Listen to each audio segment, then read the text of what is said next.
ఎండాకాలం ఇంకా పూర్తిగా రాకముందే ఉష్ణోగ్రత తీవ్రత అధికంగా ఉంది. ఎక్కడికక్కడ ఎండలు మండిపోతున్నాయి.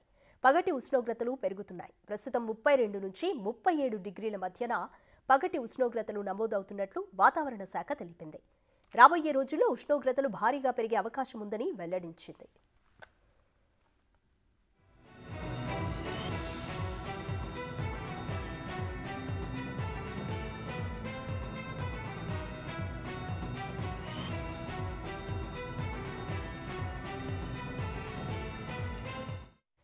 గతేడాది వేసవి వర్షాలు ఎక్కువగా కురియడంతో రుతుపవనాలు ఆశించిన స్థాయిలో రాలేదు.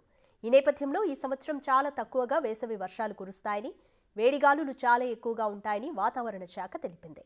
దీంతో ఈ వేసవిలో ఎండలు ఎక్కువగా ఉంటాయని వాతావరణ శాఖ తెలిపింది. అయితే రుతుపవనాలు ప్రస్తుతానికి ఆశాజనకంగానే కనిపిస్తున్నాయని పేర్కొంది.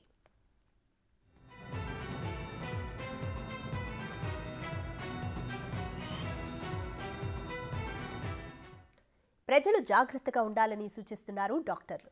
ప్రస్తుతం రాత్రి వేళల్లో కాస్త చలిగానే ఉన్నా పగటిపూట మాత్రం ప్రజలు ఉక్కపోతకు గురవుతున్నారు. గతేడాది ఇదే సమయంలో 15 నుంచి 20 డిగ్రీల సెల్సియస్గా ఉష్ణోగ్రతలు నమోదయ్యాయి. కానీ ఈసారి మాత్రం అందుకు భిన్నంగా ఉంది.